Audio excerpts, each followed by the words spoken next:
Dažnai klausite, kaip Softera Payroll modulyje paprasčiau išfiltruoti, parūšiuoti ir pasinaudoti rodiniais tam tikrose sąrašuose. Todėl šiandien aš jums tai parodysiu.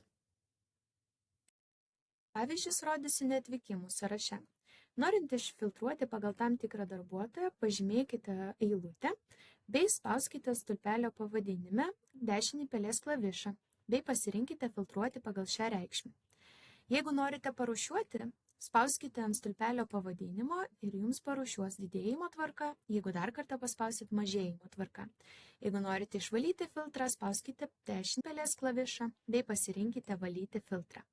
Taip pat galite pasinaudoti mūsų sukurtais rodiniais. Pasirinkus filtro ženkliuką, galite pasirinkti rodinį visi, bus rodomi visi neatvykimai. Taip pat, jeigu norite matyti visus galimus stulpelius, galite pasirinkti visi stulpeliai.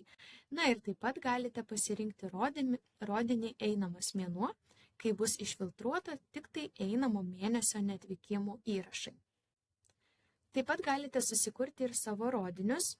Išfiltruokite pagal reikiamas reikšmes, pavyzdžiui, atostogos, ir susikurkite naują.